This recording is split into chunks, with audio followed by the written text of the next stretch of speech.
webinaire d'Aerospace Valley et merci pour vous êtes inscrits nombreux sur ce webinaire. Donc, je suis Fabienne Davran, je m'occupe de projets européens au pôle Aerospace Valley. Je suis aujourd'hui assistée sur ce webinaire par ma collègue Maud Perrier-Camille qui va m'aider notamment à administrer les questions. Alors, tout le monde n'est pas encore connecté, mais je propose qu'on démarre puisque sinon, l'idée c'est quand même de tenir sur ce webinaire sur 1 heure. Quelques petites questions de logistique. Comment ça va se dérouler? Donc, je vais vous faire une présentation durant environ 40 minutes. Et ensuite, on laissera une place d'une vingtaine de minutes pour les questions-réponses. Sachez que vous avez la possibilité donc de poser vos questions par écrit. Donc, vous avez un espace sur la droite de l'écran, plutôt vers le bas, nommé questions. Donc, vous avez la possibilité de poser vos questions par écrit. Et nous, les administrerons donc en fin de webinaire. Sachez également que vous pouvez recevoir d'ores et déjà la présentation qui est également dans cet espace. Vous pouvez la télécharger dès maintenant. Et également, si cela ne vous arrive pas, juste à l'issue du webinaire, en 1 minute, de manière très rapide, vous pourrez donner votre appréciation sur ce webinaire. Voilà, donc je vous propose de démarrer. Sachez également que vous pouvez poser des questions de logistique. J'espère que tout le monde m'entend bien et que vous voyez également mon écran. Donc, l'idée de ce webinaire, c'est de vous présenter un petit peu Clean Sky, le programme Clean Sky et ce qu'il contient comme appel à projet. Donc, un petit point, on va dire, historique, d'où vient Clean Sky. Donc, en 2001, il y a déjà eu une initiative de création d'un conseil, d'un advisory council pour l'aviation research and innovation en Europe, donc ACAR, d'un conseil donc qui a été lancé en 2001 à l'initiative de la Commission européenne et en partenariat, bien entendu, avec tous les industries de l'aéronautique. Ce conseil ACAR a permis le développement d'un agenda stratégique de recherche alors on me dit qu'il y a un écho dans la logistique. Peut-être le mien, il faut que je baisse. Vous m'entendez mal toujours?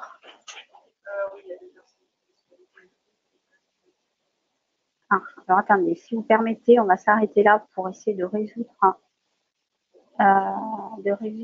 les problèmes d'écho. Le mien de PC peut-être. Je vais mettre ça. Alors attendez, excusez-nous, on fait une petite tentative pour essayer de résoudre ce problème d'écho. Voilà, est-ce que c'est mieux comme ceci?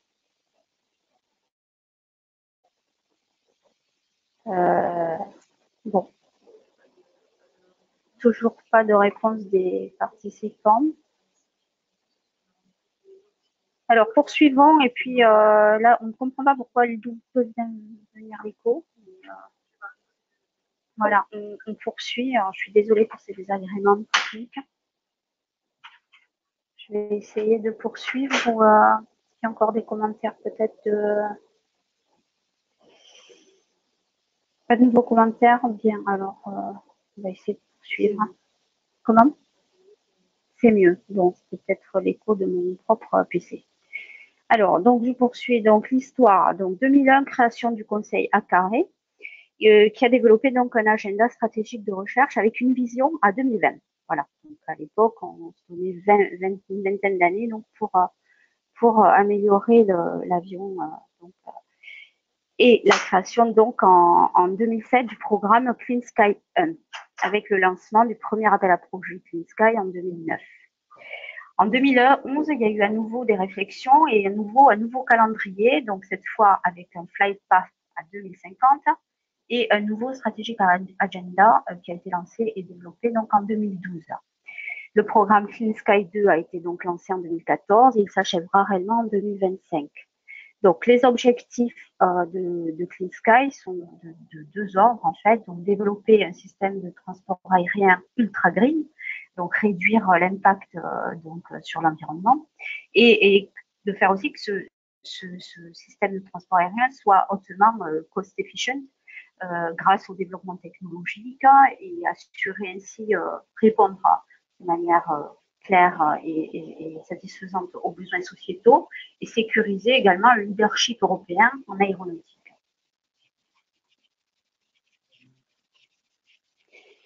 Alors, que veut dire donc joint? Alors, je vais couper ma webcam également parce que je pense peut-être pour les vues, ça sera mieux.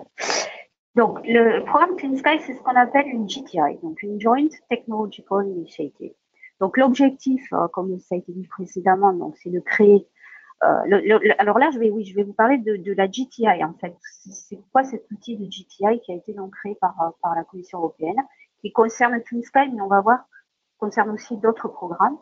Donc, l'objectif, c'est donc de créer dans des secteurs économiques essentiels de grands programmes de recherche européens, majoritairement orientés par des industriels, sur des technologies qui sont hautement stratégiques afin de dynamiser la croissance et l'emploi sur une scène mondiale. Ces GTI, en fait, prennent la forme de partenariats publics-privés qui sont mis en œuvre dans le cadre d'Horizon 2020, qui est le programme actuel de recherche de la Commission européenne. Donc, un partenariat public-privé, ça signifie qu'en fait, il y a du financement qui vient à la fois de la Commission européenne, hein, c'est la partie dite publique, et du financement qui vient du secteur privé. Secteur privé qui est représenté par les industriels, mais aussi par le monde académique, comme les laboratoires ou les universités. Et ces GTIs, en fait, elles couvrent plusieurs programmes thématiques et elles lancent plusieurs types d'appels à projets. Donc, vous avez ici les différentes GTI d'Horizon 2020, donc Clean Sky évidemment dedans, mais il y a aussi une initiative similaire pour le rail. César, c'est également une initiative qui concerne l'aviation, mais plutôt l'air traffic management. Les fuel cells en hydrogène, c'est donc les piles à combustible hydrogène, tout ce qui est également industrie biosourcée. IMI, c'est pour le médical, et Excel, c'est pour tout ce qui est système électronique. Donc, vous voyez, tous ces programmes sont actuellement en cours dans Horizon 2020 et lancent aussi leurs appels à projets. Alors, Horizon 2020, comme son nom l'indique, il s'achève cette année. Il sera suivi, bien sûr, par un nouveau programme cadre qui s'appellera Horizon Europe. Et on constate que pour Horizon Europe, alors les choses sont en train de se préparer, hein, les programmes sont en train de se mettre en place, toutes les modalités sont également en train de se mettre en place et non négligeable, le budget est également en train de se définir. Et on constate qu'il y aura, dans Horizon Europe, il y a en tout cas beaucoup de partenariats publics-privés, les PPP, qui sont en discussion. Il y en a exactement 44 qui ont été recensés ici par la DGE, hein, donc je me suis inspirée pour cette planche. Tous n'iront pas au bout, il y a actuellement des discussions, mais vous voyez qu'il y a ces modèles en fait de programmes de recherche sont dupliqués dans différents secteurs comme la santé, tout ce qui est également lié à l'alimentation, la bioéconomie. Clean Sky, bien sûr, est toujours là, hein, Clean Aviation, dans le cluster climat, énergie, mobilité, l'hydrogène aussi.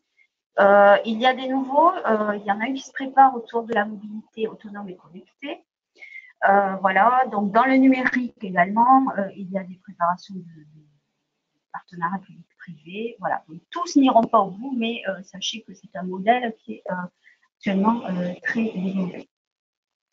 Donc, revenons à Clean Sky, les objectifs environnementaux de Clean Sky, donc on l'a vu, c'est une meilleure contribution à l'environnement, pardon.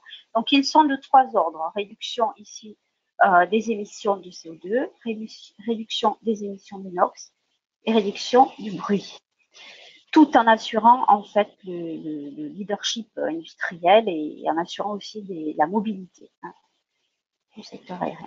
Donc, les zones d'intervention du programme Clean Sky, donc thématiquement parlant, ils sont listés ici. Donc, il y a tout ce qui concerne la propulsion, les améliorations dans l'aérodynamique, des configurations nouvelles d'avions, tout ce qui concerne également les structures innovantes des systèmes de production, le cockpit du futur et les systèmes de flight guidance, l'avion plus électrique et les systèmes, et également tout ce qui concerne l'optimisation de l'environnement passager. Ici, vous avez donc la déclinaison de toutes ces thématiques en structuration de programme. Donc ici, en bleu, vous avez les plateformes avions, puisqu'il y a les démonstrateurs qui sont de 2 ordres. plateforme avion, avec 3 plateformes avions, donc le Large Passenger Aircraft, l'avion régional et les hélicos, et ensuite des démonstrateurs technologiques avec ici donc tout ce qui concerne les aérostructures, les moteurs, les systèmes. Et il y a également dans ce programme des activités transverses qui concernent l'éco-design, ce qui concerne le small transport, également une thématique qui consiste à évaluer, auto-évaluer les avancées technologiques du programme. Donc tout ça, ce sont des sigles que vous allez retrouver dans les appels à projets. Vous allez avoir des sujets, des topics qui vont s'intituler LPA. Donc on saura que ce sujet-là va adresser la plateforme du Large Passenger Aircraft. Vous allez avoir des topics qui vont s'intituler AIR, donc qui vont concerner l'airframe. Voilà, c'est un petit peu la symbolique qui rappelle donc la structuration du programme. Au niveau du budget, je reviens ici, vous voyez que le budget de Clean Sky 2, donc la partie financement européen, est à 1,8 environ milliards d'euros et la partie privée à 2,2 milliards d'euros. Donc c'est un programme qui est valorisé aux environs de 4 milliards d'euros. Sur ce qui concerne le budget qui vient de la Commission européenne, donc qui vient aussi donc, des États, puisque ce sont les États qui contribuent au budget de la Commission. Donc, au niveau du financement européen, il se découpe de la façon suivante. Vous avez environ 40% qui va directement au Clean Sky Leader. Donc, on va le voir un peu plus tard, mais ce sont les partenaires du programme et qui sont les plus impliqués, les ITD Leaders. Vous avez ensuite 30% qui sont alloués à des partenaires qu'on appelle des core partners, qui s'engagent aussi sur le programme, mais de manière moins importante que les leaders. Les leaders ici sont en quelque sorte les fondateurs du programme. Donc, 30% pour les core partners et 30% qui va à des entités partenaires qui peuvent être vous qui écoutez le webinaire et qui répondez aux appels à projets, aux call for partners. Donc, au total, c'est environ 500 millions d'euros qui seront, au terme du programme, répartis à des partenaires via les CFP, donc le Call for Partner. Et on va y venir, je pense que c'est peut-être là que réside votre intérêt pour ce webinaire, c'est que le Call for Partner sera publié donc, la semaine prochaine. Donc, l'intérêt également de ce dispatching financier, c'est de favoriser les effets leviers d'innovation et avec une emphase particulière sur la participation des PME, et également essayer de favoriser des leviers financiers privés et de capitaliser également sur les efforts nationaux et régionaux donc des États membres de l'Union. Donc, Clean Sky 2, c'est un vaste partenariat. Donc, je vous parlais des leaders. Donc, vous les avez ici, les 16 ITD leaders qui sont les membres fondateurs de Clean Sky, qui sont les entités qui s'engagent de manière la plus forte dans le programme. Vous les avez ici, bien sûr, en plus c'est en place, ainsi que Dassault, les motoristes également. Voilà, donc vous avez la liste ici. Et il y a également 143 core members, c'est-à-dire que ce sont des entités qui s'engagent également sur le programme, mais qui de manière moins importante et moins durable que les ITD Leaders. Et ensuite, vous avez plus de 600 entités qui ont participé au programme qui va bientôt s'achever donc, et qui ont bénéficié de financement. Sachez que vous pouvez avoir accès ici, je vous ai mis un lien hypertexte. Vous avez la liste complète de tous les core partners et les partenaires, et on va voir que c'est important de la connaître, cette liste, enfin de la consulter, pour les conditions de participation au Call for Partner. Ici, je me suis inspirée donc d'une scénographie donc Clean Sky qui essaie de donner un petit peu l'envergure de ce partenariat. On voit qu'il y a 28 pays impliqués, 110 régions, qu'il y a eu plus de 470 grandes distribuées, et vous avez ici les entités qui sont membres participantes au programme, et vous voyez que les PME sont en bonne place. Elles sont à peu près même plus importantes que les industriels. Bien évidemment, avec des degrés d'implication moindres. Les académiques également sont en bonne place. Les centres de recherche et universités aéronautiques sont très présentes sur ce Clean Sky. Donc les partenaires, c'est-à-dire vous qui écoutez potentiellement vous qui écoutez le webinaire si vous avez un projet, donc quelle est l'implication, la définition du rôle de partenaire. Donc les partenaires, ils sont sélectionnés via des appels à projets. Jusqu'à présent, on avait de l'ordre de 2 à 3 appels à projets par an. Ils s'engagent sur un court voire moyen terme de la durée d'un projet. Au niveau des ressources qu'ils doivent avoir, eh bien, il faut qu'elles soient bien sûr ad hoc avec les topics concernés. Donc, c'est vraiment lié au sujet du projet. Hein. Donc, le scope et le périmètre des activités sont définis dès le début et dès dans le temps. Et il y a plusieurs types d'activités qui peuvent être menées par les partenaires dans le cadre d'un projet Clean Sky. Ça peut être de l'étude, mais ça peut être de l'étude de la conception, ça peut être aussi de la simulation, du développement, de la fabrication, de l'intégration. On voit qu'au niveau de l'échelle TRL, cela est assez complet. À savoir que quand on est partenaire, eh bien, on aura des activités qui seront définies au démarrage par un call et qui seront ensuite dirigées techniquement par le topic manager qui sera à l'initiative du topic dans le call. Alors, un call for partner Clean Sky, c'est de mon point de vue des règles de participation qui sont extrêmement favorables si je compare avec les appels à projets européens type Horizon Même. Bon, ces appels à projets Clean Sky, ils sont ouverts à tous, qu'on soit une entité publique ou une entité privée. Ça, c'est aussi le cas de l'Horizon Même. En revanche, attention, il y a des restrictions de participation pour les leaders, les core partners et leurs affiliés. Donc, je vous ai mentionné ça précédemment avec une liste où vous pouvez consulter l'ensemble des core partners, par exemple.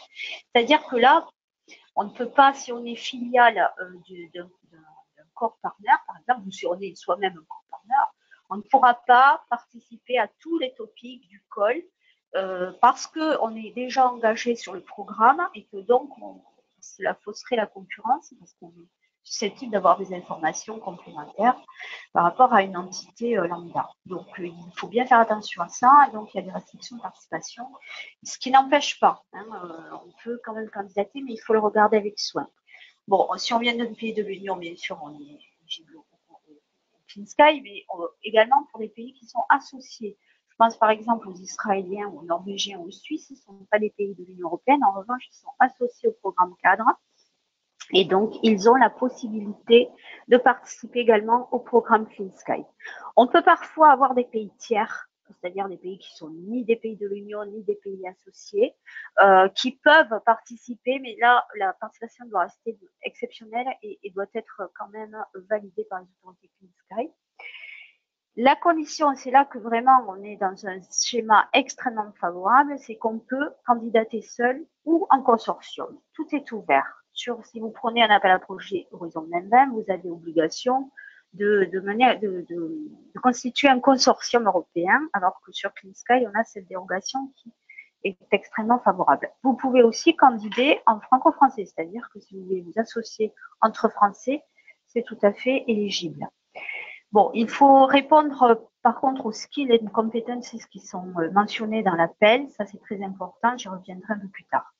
Au niveau du taux de financement, on est dans les mêmes règles qu'Horizon 2020. C'est-à-dire que dans le programme Clean Sky, on va trouver, comme dans Horizon 2020, deux types d'actions. Les Research and Innovation Actions, ça, ce sont des types de projets qui sont financés à 100% et tout.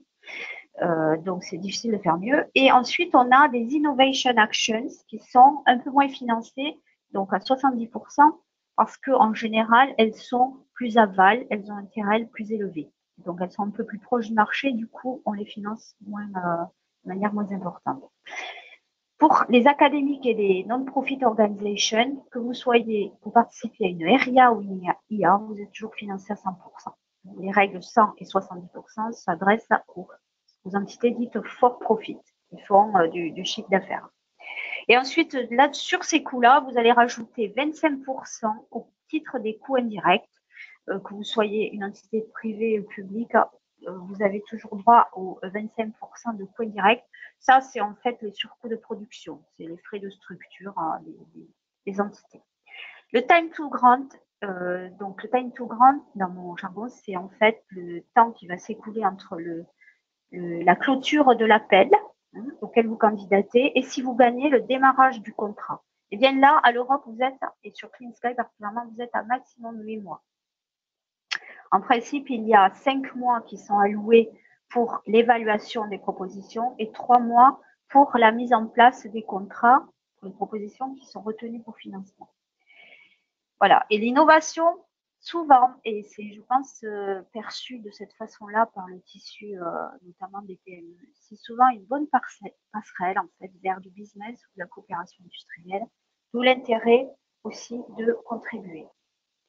Donc le CFP11, ce sera le dernier du programme Clean Sky 2, mais de fortes chances qu'il soit suivi d'autres appels dans le cadre de Clean Sky 3 qui est actuellement donc en préparation, en négociation à Bruxelles.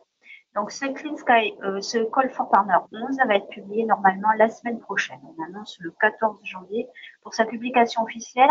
Néanmoins, on a déjà, et vous avez certainement aussi déjà reçu, la liste préliminaire des topics qui seront appelés dans ce call 11. Donc, il y aura 31 sujets. Vous voyez qu'on retrouve ici la structure du programme, le Large Passenger Aircraft, régional, fast, ainsi que les thématiques technologiques, les plateformes, les démonstrateurs technologiques. Donc, il y aura 31 topics pour une valeur totale de financement de 30,2 millions d'euros. Ça, ce sont les topics techniques. Et ensuite, vous avez en sus de cette programmation 4 topics thématiques. Là, ces topics thématiques ont un profil un peu différent.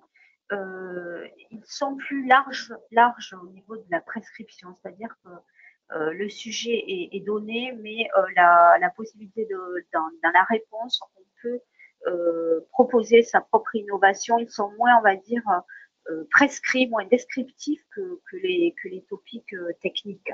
Hein. Donc, il y a plus de place à l'innovation sur ces thématiques-là qui sont plus larges et moins resserrées, on va dire, techniquement. Voilà, vous avez ici la structure. Alors, bien évidemment, l'objet de ce webinaire, hein, comme ça vous a été annoncé, n'est pas de rentrer dans le détail de ce call. Il y aura, je vous le signalerai en fin de webinaire, un événement spécifique pour présenter cet appel, donc début février à Blagnac. En revanche, vous avez la liste ici. Donc, vous avez ici là, vous avez la référence. Hein, c'est là que vous retrouvez les petites, la symbolique, LPA, etc.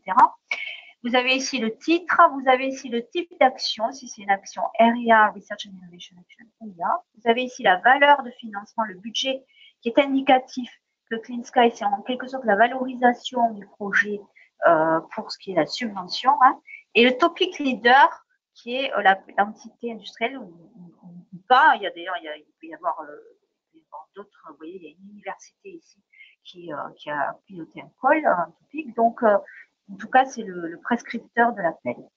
Voilà, et ici, les 4 topics. Sachez que cette liste détaillée, si vous ne l'avez pas déjà, vous pouvez la télécharger ici. Vous avez un lien pour faire ça.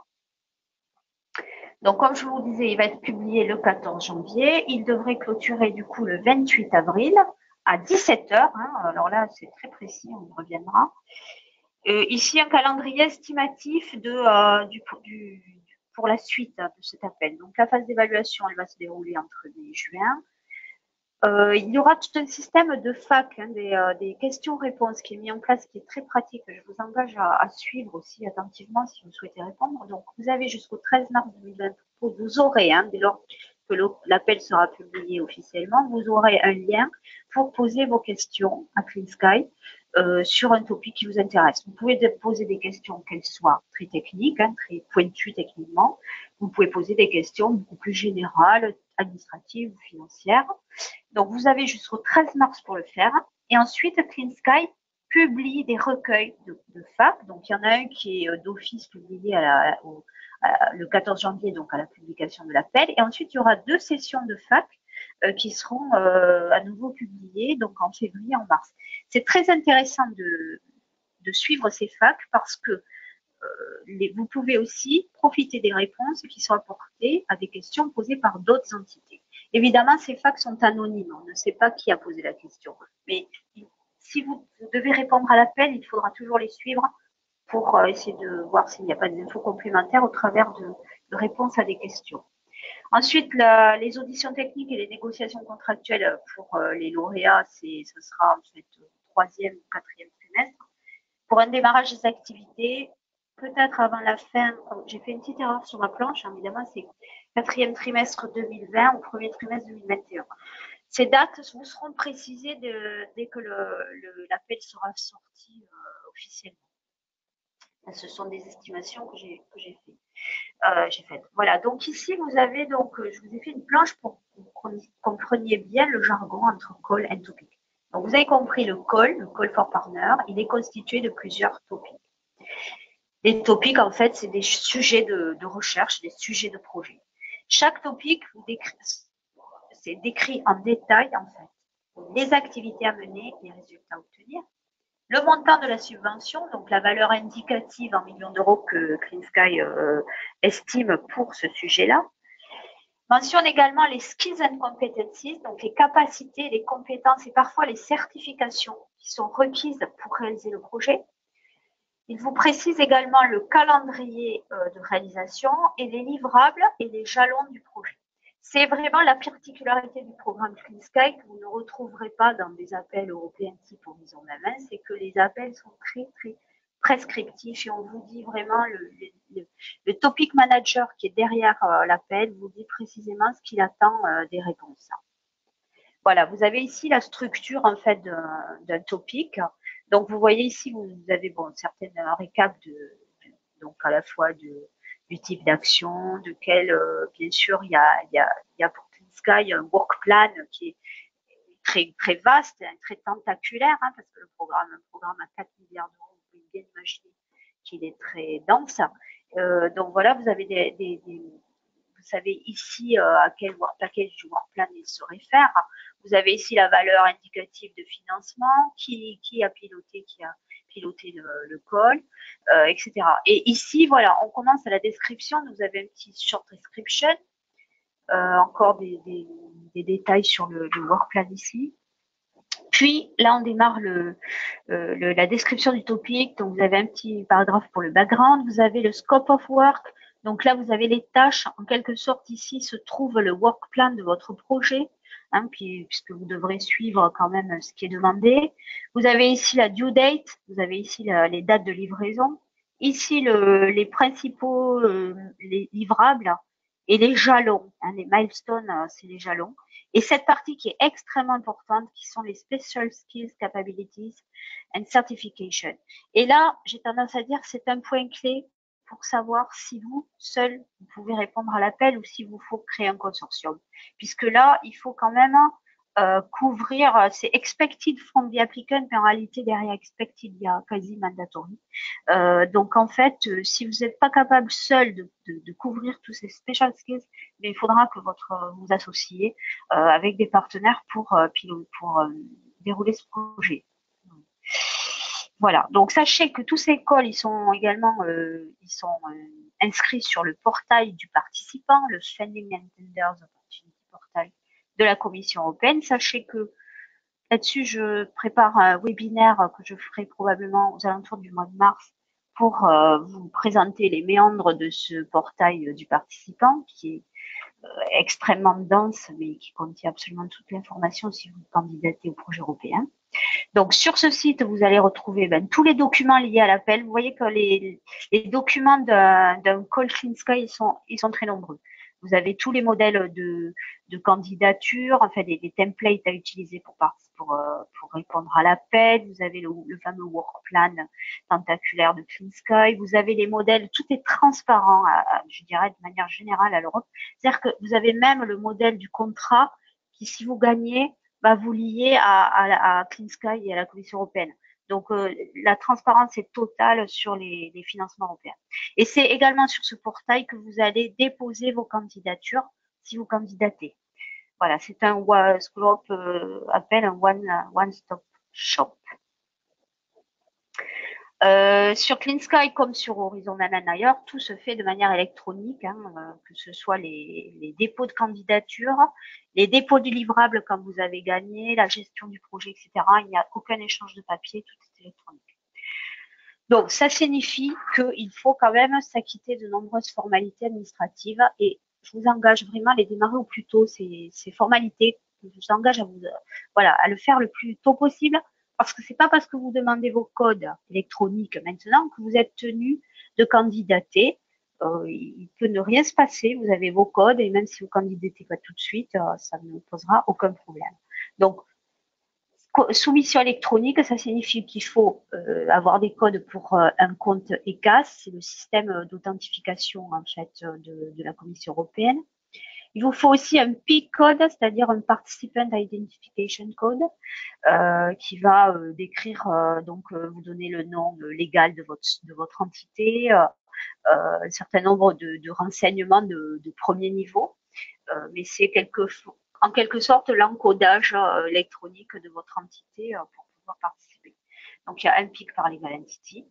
Le PIC, tant que vous n'avez pas gagné de projet européen, il reste à l'état de temporaire, hein, mais si vous gagnez, l'Europe va vérifier quand même, va le valider, hein, si vous validez les informations que vous avez données. Ensuite, vous soumettez électroniquement votre proposition. Donc, pour faire une proposition électronique, il y a des formulaires administratifs qui se remplissent directement sur le portail, hein, en ligne. Plus, ensuite, vous aurez quelque sorte votre proposition technique et financière à télécharger en PDF sur l'espace de dépôt des propositions.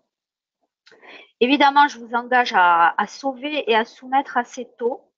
N'attendez pas le dernier jour, surtout pas. Hein. Il y a eu beaucoup d'accidents là-dessus parce que les serveurs sont engorgés. Donc là, ça veut dire prendre le risque de mettre en l'air beaucoup de jours de travail. Donc, je vous engage à faire ça rapidement.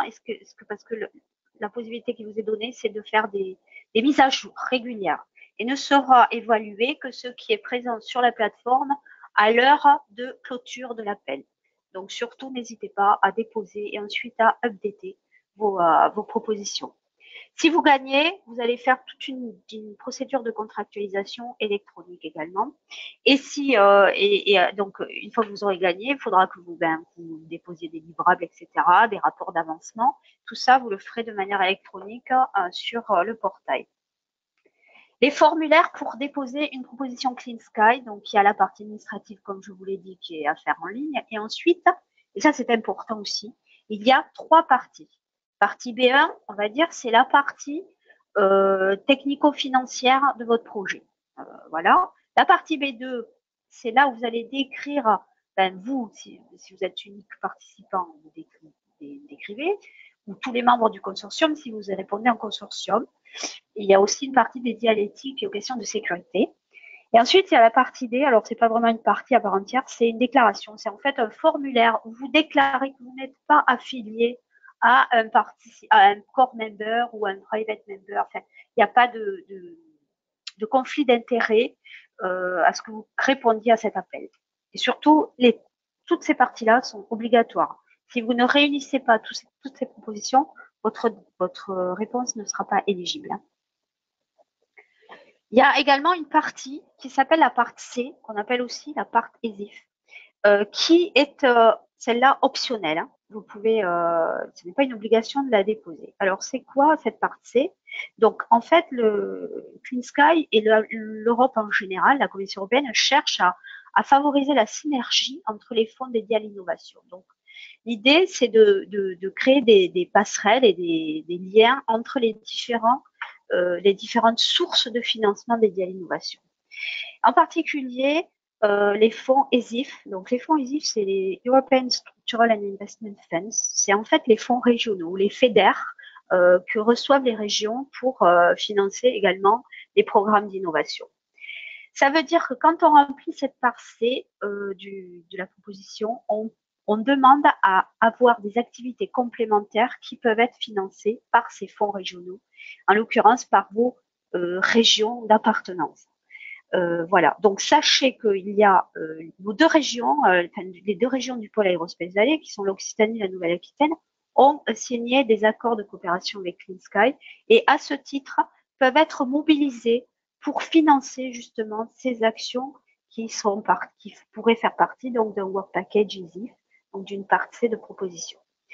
Ce qu'il faut comprendre, c'est que ce work package ESIF, c'est ce que j'appellerais un projet standalone, c'est-à-dire qu'il va concerner des activités qui sont bien sûr en lien avec le topic Clean Sky, mais qui peuvent être soit qui peuvent être complémentaires. Ça veut dire Clean Sky finance jusqu'à un certain TRL, et bien dans un work package ESIF, on pourrait demander un financement pour un TRL plus élevé pour les actions à mener en suivant des actions Clean Sky. Ou bien, si on a deux scénarios, deux hypothèses d'innovation, on pourrait demander un financement pour financer un scénario. Voilà, il y a tout un tas. Alors, là-dessus, il y a des documents. Je vous ai mis le lien vers le site Clean Sky qui détaille précisément ce qui peut être financé via ces work packages. Mais ce que je veux dire par là, c'est qu'il faut qu'il soit stand-alone parce qu'il ne sera évalué, il est évalué de manière particulière. C'est-à-dire, d'une part, n'évaluer que si votre projet est top rank, c'est-à-dire si vous êtes financé par Clean Sky. À ce moment-là, si vous avez inclus dans votre proposition un work package ESIF, là, il y aura une évaluation spécifique qui sera menée par des personnes différentes de celles qui vous ont évalué la réponse, qui évalueront votre work package ESIF et qui, bien sûr, verront s'il y a possibilité de le faire financer régionalement. Si vous êtes en consortium, il y a plusieurs work packages ESIF qui est possible de mettre dans la proposition. Et il est également possible de rajouter un work package ESIF durant la mise en œuvre du projet. C'est-à-dire que le projet a été financé, il se déroule, et là, on constate bien au déroulé du projet qu'il y a des activités qui pourraient être financées de manière complémentaire. À ce moment-là, on peut également produire un work package pour un financement régional. Voilà, donc vous avez ici vous voyez que Clean Sky a signé 17 accords avec des régions européennes en Europe, des régions pardon aéronautiques en Europe. Voilà, c'est un mécanisme qui est en train de se mettre en place. Hein. On apprend aussi en marchant là-dessus, mais c'est une véritable volonté que de développer ces synergies. Alors, je reviens sur le projet Clean Sky, donc au niveau des capacités financières, parce que c'est une question qui revient souvent. On sait que dans les financements nationaux et régionaux, les attributions de financement sont liées aux fonds propres, hein, 1 euro de subvention pour 1 euro de fonds propres. Ça n'est pas le cas sur les projets européens en général, et ça n'est pas le cas non plus sur Clean Sky. Comment ça se passe? Uniquement la vérification de la viabilité financière n'est faite uniquement que pour les coordinateurs dans les réponses en consortium. Si vous êtes tout seul sur votre projet, l'Europe ne va pas regarder votre viabilité financière. Donc, elle regarde que si vous êtes coordinateur de projet et si vous demandez une sub supérieure à 500 000 euros. Voilà. Les public bodies et les établissements d'enseignement supérieur sont totalement exemptés de ce Financial Viability Check. Dans le cas où la subvention demandée dépasse 750 kg euros, alors à ce moment-là, il faudra fournir un bilan comptable certifié. Donc, si à la lecture de ce check, la commission estime que la capacité financière est insuffisante ou faible, à ce moment-là, elle pourra demander le changement de coordinateur dans le consortium. Voilà. Et sachez qu'il existe des outils en ligne pour tester justement votre viabilité financière. Il va sans dire que si vous gagnez un projet, quand vous mettez en place votre contrat, vous attestez que vous n'êtes pas en banqueroute, par exemple, ou voilà, en situation financière défavorable. Mais il n'y a pas cette condition de fonds propres comme il peut y avoir pour les projets nationaux. Au niveau des critères, ils sont de l'ordre de 3 critères d'évaluation. Donc, on a l'excellence, donc ça c'est la partie excellence scientifique, le concept que vous proposez et l'ambition scientifique, on va dire l'état de l'art, comment vous dépassez l'état de l'art. L'impact, très important ce chapitre, c'est en fait l'impact économique de la proposition, c'est-à-dire pour le répondant, comment ça va se traduire en augmentation de chiffre d'affaires ou en recrutement par exemple, en tout cas en croissance de l'entité. C'est aussi l'impact au niveau des politiques européennes et l'environnement, on l'a vu, est très très important pour Clean Sky. Donc, il faut démontrer cet impact dans ce chapitre. C'est aussi le chapitre où on va trouver toutes les informations liées à la dissémination et l'exploitation des résultats. Dissémination, donc l'Europe, quand elle finance des projets, et Clean Sky aussi, demande à ce qu'il y ait une promotion finalement des résultats obtenus dans des conférences ou dans des publications, donc des actions pour faire connaître les résultats obtenus par le projet. Et également, vous devez mentionner dans ce chapitre l'exploitation que vous allez faire des résultats. Et si c'est une réponse en consortium, il faudra faire figurer la vision de l'exploitation pour tous les participants. Tout ce qui est activité liée à la communication. Et l'implémentation, ben là, c'est le work plan, les work packages, comment vous allez mettre en œuvre le projet, comment vous allez le manager, quels sont les risques, etc. Et le finance également, quels sont les coûts liés au projet. Donc, ces 3 critères sont notés de 0 à 5. Il y a un seuil de 3 sur 5 par critère et un seuil global de 10 sur 15 pour être ranked.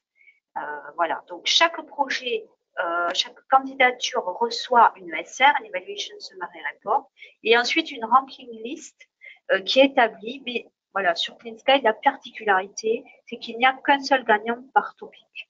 Et il faut être donc top ranked pour gagner le projet. Au niveau de l'évaluation, comment ça se passe? Il y a une vérification de l'éligibilité, vérifier que votre propale est complète. Ensuite, il y a 3 à 4 experts qui évaluent votre proposition indépendamment. Ce sont des experts indépendants qui font partie de la base de données de la Commission européenne, qui sont aussi des experts qu'on mobilise pour les projets Horizon 2020. Voilà, donc le topic manager, et ça c'est important, n'intervient pas dans le processus d'évaluation. Il ne peut participer qu'à la demande de la Commission européenne s'il faut fournir des avis techniques complémentaires qui pourraient manquer aux experts. Mais il n'intervient pas. Donc il y a parfois des fausses histoires qui traînent en disant que l'évaluation a été voilà, pipée. Hein, ça n'est pas possible à ce stade-là donc dans l'expertise. Donc, il y a une évaluation individuelle par expert. Ensuite, il y a un consensus meeting. Les experts se rencontrent et ils confrontent leurs évaluations sous la modération de la Commission européenne. Et ensuite, il y a un panel review où là, on regarde un petit peu tous les projets de la même thématique. Il y a un panel rank list et il y a ensuite les ESR, donc les rapports d'évaluation qui sont envoyés aux répondants. Puis, il peut y avoir des auditions potentielles à Bruxelles, de ceux qui sont top rank. Voilà, ça peut également arriver. Un gagnant par topic, je l'ai dit. Il y a une liste de réserve de projets qui sont bien notés au cas où la contractualisation avec le top rank n'aboutirait pas. Autant vous dire que ce cas de figure est extrêmement rare, parce que quand on arrive à ce niveau-là, c'est qu'on est motivé pour aller plus loin. Voilà, donc on prépare ensuite, il y a la préparation du grant, on a des sessions techniques avec les topic managers, il y a également une revue éthique qui est menée par Clean Sky.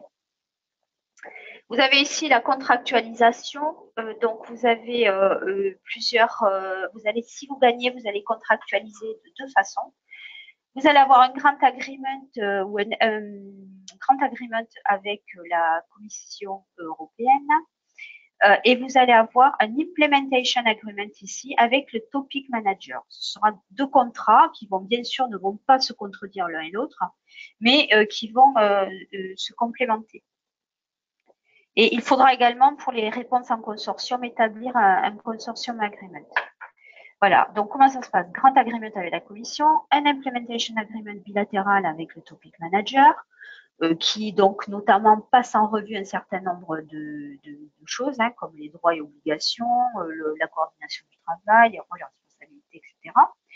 Sachez que ce document est disponible en ligne, hein, vous voyez le template de manière totalement transparente. Cet implementation agreement doit être conclu avant le grand agreement avec la Commission européenne. Il doit être un premier livrable de projet. Et donc, le consortium agreement, si c'est une réponse en consortium, est également obligatoire avant la signature du grant avec la Commission européenne. Donc, vous avez ces deux contractualisations parallèles. Au niveau du paiement, il y a également une condition très intéressante pour ce programme, c'est qu'il y a un préfinancement qui est généralement très élevé. Donc, il n'y a pas de chiffre standard pour le préfinancement parce que ça dépend beaucoup aussi du type de réponse et du type de partenaire de répondant. Mais vous voyez qu'il est conditionné par le nombre de reporting périodes que l'Europe donnera pour votre projet en fonction de la durée du projet. Voilà. Et sachez qu'il peut monter à 80% si, par exemple, c'est un projet où il n'y a qu'une reporting période. Mais ces chiffres sont vraiment propres à chaque projet. Hein, donc, mais en général, ce qu'il faut retenir, c'est que Il est payé dans les 30 jours qui suivent le démarrage du contrat et qui peut monter sur des pourcentages très élevés. Il y a 5% qui sont retenus au titre de la subvention qui sont retenus au titre du fonds de garantie. Donc, si c'est une réponse en consortium, le coordinateur reçoit le préfinancement et ensuite il le redistribue à ses partenaires selon les termes qui ont été définis dans le consortium agreement. Et ensuite, il y a donc des paiements intermédiaires donc qui sont calés aux périodes de reporting du projet avec un paiement de solde à la fin du projet. La propriété intellectuelle. Les règles sont celles d'Horizon 2020, c'est-à-dire que celui qui possède, c'est celui qui génère les résultats. Le bénéficiaire. L'ownership, en fait, il y a l'ownership et les access rights. L'ownership, c'est le bénéficiaire qui génère les résultats, qui est le propriétaire de ces résultats. Il peut y avoir, en revanche, et c'est souvent le cas dans des projets en consortium, des joint ownership, mais en tout cas, c'est très, très spécifié dans le consortium agreement. Au niveau des droits d'accès, il y a une spécificité liée au programme Clean Sky, c'est que les bénéficiaires sont obligés, et ça c'est ce qu'ils signent en signant le contrat, de donner au topic manager l'accès à leur background requis bien sûr pour l'implémentation du projet, hein, évidemment on se tient toujours au contenu du projet, mais aussi aux résultats générés. Voilà, ça c'est une particularité. Ça ne veut pas dire tout céder, c'est donner des droits d'accès. Et ça fait l'objet d'une négociation au moment de la contractualisation et au moment de la discussion qui va se faire avec le topic manager.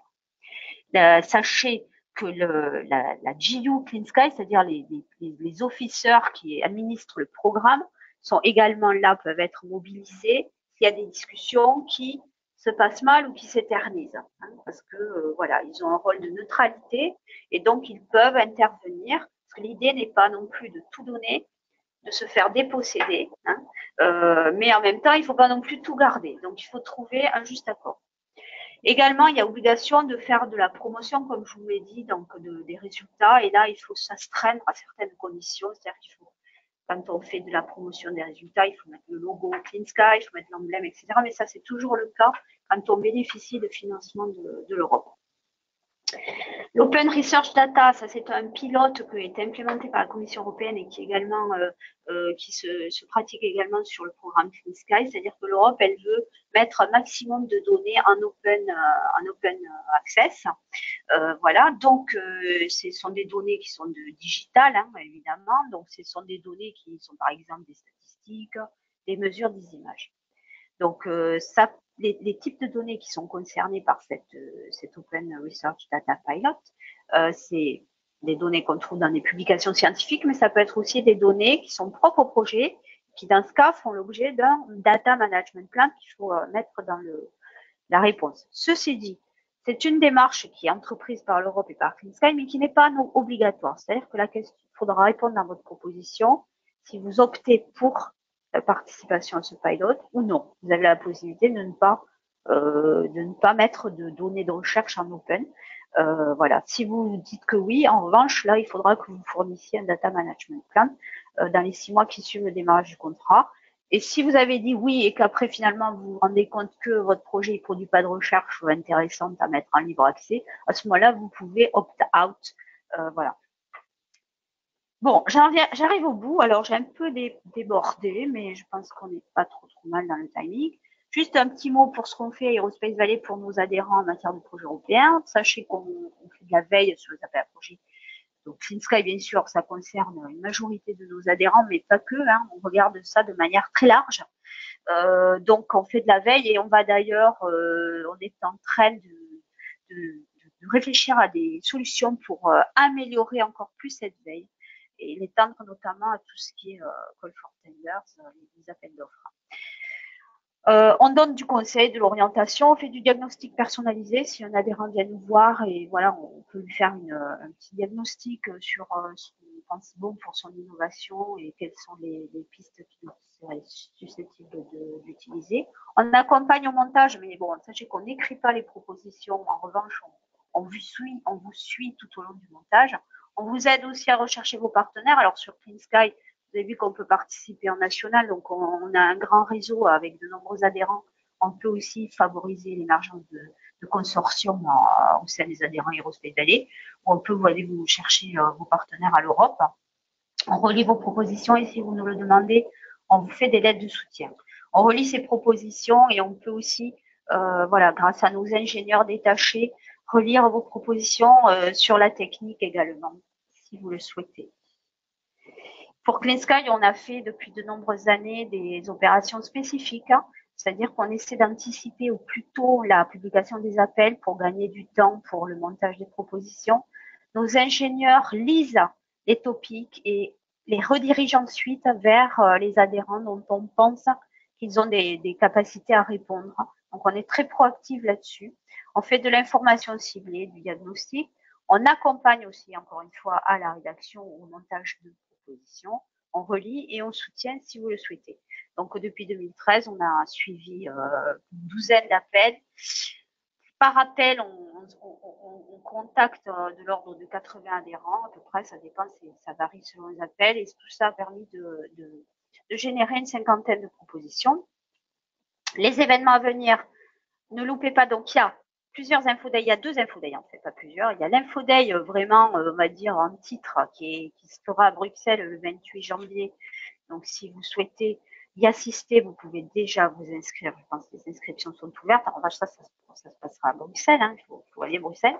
Donc nous, on s'est dit que voilà, il faut faire des événements en région pour limiter les coûts, notamment pour nos PME. Donc il y aura l'Info Day le 3 février à Blagnac, à la CCI d'Occitanie. Les inscriptions sont ouvertes. Il y a déjà beaucoup de participants. Donc sachez que cette Info Day, vous allez retrouver bien sûr de l'information que je viens de vous diffuser, seulement que vous l'aurez en anglais. Hein, donc déjà, vous aurez eu une première passe en français, ce qui n'est pas, je pense, négligeable. En revanche, l'intérêt de cette Info Day, il est très important parce que d'une part, il y aura des représentants de Clean Sky, du programme, et très intéressant aussi, on va organiser l'après-midi des ateliers par thématique où on aura des gens de l'industrie qui viendront nous présenter leur pôle de manière technique. Donc ça c'est intéressant aussi. On fera témoigner des lauréats. Ensuite, il y aura 2 événements qui sont organisés par le pôle en partenariat avec ses partenaires, donc régions et agences d'innovation. Donc, un atelier plutôt d'écriture, on va plus rentrer dans le détail d'une proposition. Et cet atelier sera réservé aux gens qui vont candidater, hein, aux porteurs de projet. Donc, le 28 janvier à Pessac pour les néo-aquitains, organisé chez Aquitaine Développement Innovation. Et le 3 mars à Toulouse, organisé dans nos locaux d'Aerospace Valley, également en partenariat avec le Conseil régional d'Occitanie et l'agence ADOC. Donc, plus d'infos à venir sur ces événements-là. Voilà, ici, le lien utile avec les sites de référence. Également, les adresses mail des PCN. Donc, pour ma part, je fais partie du point de contact national pour le transport. Il y a aussi un réseau de PCN PME qui est à votre disposition. Et j'en ai terminé. Voilà, j'ai débordé un petit peu, mais maintenant, je pense qu'on peut laisser la place à vos questions. En effet, il y a quelques questions. Tout d'abord, on peut dire des questions assez traditionnelles sur le taux de réussite. Est-ce qu'on sait aujourd'hui quel est le taux de réussite du pôle 10 parmi les membres d'Aerospace? Alors, non, malheureusement, je n'ai pas encore ces informations. Je les attends vraiment avec impatience. Je n'ai pas encore ces infos, donc je n'ai pas pu mesurer ce taux de réussite. Et est-ce qu'on a une information identique, mais sur le taux de succès global du programme? Oui, alors ça, je pense que alors là, il faudra peut-être interroger Clean Sky, pourquoi pas lors de l'Info Day, ou essayer de trouver ces informations. Je n'ai pas en tête les derniers chiffres, en tout cas les chiffres également capitalisés sur l'intégralité du programme. Ce que je peux vous dire quand même, c'est que sur ce programme-là, on est à un taux de succès qui avoisine les 30%, qui est donc quand même bien supérieur au taux d'horizon 2020, où là, on est plutôt sur du 10-15%. Sur cette GTI, et c'est le cas aussi de toutes les GTI, le taux de réussite est plus élevé. Mais je ne saurais pas vous dire un chiffre précis à ce jour. Je pense que c'est une question qui serait intéressante de poser lors de l'Info Day. Sur l'éligibilité des partenaires, est-ce qu'il y a des critères spécifiques qui déterminent si une filiale Clean Sky Leader, oui, peut candidater. Oui. Alors ça, j'en ai parlé dans le webinaire. C'est très important parce qu'effectivement, c'est une condition d'éligibilité. Donc, on peut, si on est filiale d'un corps partner, on peut candidater sur les topics où le corps partner n'est pas engagé. Alors, je m'explique. Si le corps partner est engagé dans l'ITD, Large Passenger Aircraft, eh bien, la filiale de ce corps partner ne pourra pas répondre au topic LPA, Large Passenger Aircraft. En revanche, elle pourra tout à fait répondre à des topics d'un autre ITD ou d'un autre IADP. Mais sinon, elle ne pourra pas, voilà, parce que là, il y aurait la concurrence serait faussée parce qu'il pourrait avoir accès à des informations euh, complémentaires par rapport à d'autres candidats. C'est d'ailleurs pour ça que les topics managers sont connus, sont donnés. Hein, on sait qui est derrière le call. Alors, on ne sait pas qui est la personne qui a écrit le call. Vous imaginez que quand on dit Airbus, les possibilités de personnes sont très nombreuses. Donc, mais on sait que c'est l'entité Airbus. Donc, ça veut dire que ça permet aussi aux filiales du groupe. Bon, alors Airbus, on va dire que Airbus, c'est un mauvais exemple parce que Airbus, ils sont sur toutes les plateformes. Hein, y compris les hélicos, voilà, ils sont partout. Mais voilà, sachez que c'est pour ça que les topic managers sont connus, et c'est pour ça aussi que vous avez accès à la liste des core partners qui font partie du programme. Et vous êtes sur cette liste, vous verrez que il y a des croix par ITD ou par IADP, pour savoir sur quelle partie du programme ils sont engagés, voilà, de manière à ce que leurs filiales puissent savoir si elles peuvent candidater ou non. Trois questions sur les fonds européens, les IF. Oui. Package. D'abord, qu'est-ce que c'est que le MOU Clean Sky avec les deux régions? Est-ce qu'on a plus d'éléments sur alors, on a donc le MOU Clean Sky, c'est un accord on va dire, de coopération qui a été signé entre la région et le programme Clean Sky, et qui donc définit un certain nombre d'actions qui peuvent être mises en place pour rendre cette coopération opérationnelle. Donc là, je ne peux pas vous délivrer le contenu de ce MOU. En revanche, sachez qu'il y aura lors de l'Info Day une présentation qui sera faite de cette coopération par le conseil régional, et qui pourra donc présenter quelles sont les possibilités derrière ce MOU et derrière ce Work Package ESIF. Sachez qu'en Nouvelle-Aquitaine, la signature du MOU a été plus récente en Nouvelle-Aquitaine. Elle date je crois, de mémoire du Salon du Bourget de l'année dernière. Donc, il y a également aussi, et ça, c'est chaque région, en fait, qui met en œuvre son MOU de la façon dont elle l'entend, avec donc des possibilités de synergie. Mais pas possible là de vous dire précisément. Et je pense que ça, dans l'Info Day, ça sera présenté. Et il y a aussi des points de contact. Donc là, si vous le souhaitez, je pourrais vous mettre en relation avec les personnes qui s'occupent de ce sujet dans les deux conseils régionaux. Et notre question, quel est l'intérêt de demander une subvention dans le cadre de ce package? L'intérêt, c'est justement quand techniquement, on a d'autres besoins que ceux qui sont dans le call. Et ça peut également se produire. On a d'autres besoins. On se constate que finalement, si on mène certaines briques techno ou autres, on se dit que finalement, si on avait eu un peu plus pour faire une recherche de meilleure qualité ou de plus grande envergure, mais que ça ne fait pas partie prenante du topic, là, il est là cet intérêt. Il est qu'on peut financer, complémenter, et ça donne finalement une légitimité à ce qui est financé par une région et ce qui est financé par un programme, le programme Clean Sky. Donc ça permet, voilà, ou bien le sujet Clean Sky, il s'arrête à un certain niveau de maturité, et on sait que voilà, on a des besoins et on a surtout des objectifs qu'on pense tenables. Si on pousse la techno, là aussi on peut voir avec la région si il y a des compléments s'il y a des possibilités de financement.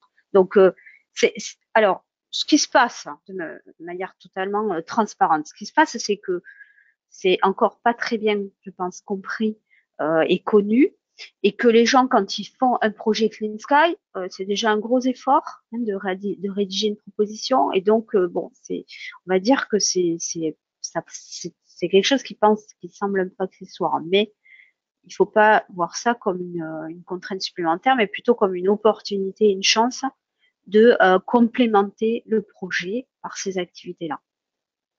Reste à voir après si ça, ce sera l'appréciation de la région sera de dire si oui ou non ça rentre aussi dans les prérogatives enfin, de financement de la région. Voilà. Donc ça se discute après au niveau régional. Mais il est important du point de vue de l'Europe de favoriser cette synergie. Voilà. Au niveau des budgets, je ne sais pas si ça arrive, est-ce que si le budget n'est pas complètement consommé sur un topic, on peut avoir un autre projet financé qui ne serait pas top 30? Je ne sais pas si c'est déjà arrivé. Non, alors c'est très rare déjà que les budgets par topic ne soient pas consommés. Alors, ce qu'il faut comprendre aussi au niveau du budget du topic, c'est que la valeur qui est donnée, je vous ai dit, c'est une valeur indicative. C'est-à-dire que c'est l'estimation qu'a fait le topic manager de la valeur du projet. Cette valeur, elle est indicative, c'est-à-dire que vous pouvez faire un projet d'une valeur différente. Si vous la faites d'une valeur supérieure à ce qu'a donné le topic manager, il faudra quand même sérieusement le justifier. Je pense que de manière assez générale, les répondants se calent à cette valeur-là. Je pense qu'on a globalement, mais ça sera peut-être une question à poser à Clean Sky aussi lors de l'Info Day, c'est que je pense qu'on a des projets qui répondent en général avec la valeur qui est indiquée. Voilà, donc autrement dit, alors ce qui peut se passer en matière de topic, non, il peut ne pas y avoir de réponse à un topic. Alors, après tout, bon, je pense que c'est assez rare, mais ça peut arriver. Donc là, il est possible parfois que le topic soit représenté sur un call ultérieur. Mais je pense que ça reste quand même assez marginal en nombre. En tout cas, par topic, il y a une valeur et celle-là, elle est consommée en one shot, quoi. Je veux dire, on pourra pas. Voilà. En revanche, il peut y avoir certainement des continuités de financement sur une même thématique. Hein. Mais sur un topic, non, le budget est consommé. Il y a une question récurrente qui est est-ce qu'on peut avoir la présentation? Donc, pour rappel, elle est accessible directement depuis la présentation dans un onglet qui doit s'appeler documents à distribuer. Oui, alors je ne sais pas si vous voyez ma souris ici, mais vous avez ici une présentation webinaire, donc c'est un lien, hein, vous téléchargez et vous avez la présentation. Mais bien entendu, pour ceux qui le souhaitent, sachez aussi que cette session a été enregistrée. Voilà, donc j'ignore si les participants ont été fidèles tout au long du webinaire, mais si par cas certains d'entre vous ont dû quitter avant, sachez que le webinaire peut être revisionné. On vous enverra le lien vers notre chaîne YouTube sur laquelle nous enregistrons les webinaires. Voilà, je pense qu'on a fait le tour des questions. Je vous remercie beaucoup pour votre participation. J'espère que vous aurez été intéressés. J'espère que vous serez nombreux également à notre Info Day donc de début février donc à Blagnac. Et voilà, je vous souhaite une bonne continuation et bonne chance pour vos soumissions de projets. Et pour ceux d'entre vous qui sont adhérents d'Aerospace Valley, n'hésitez pas à revenir vers nous si cela vous intéresse. Merci à tous et bonne fin de journée.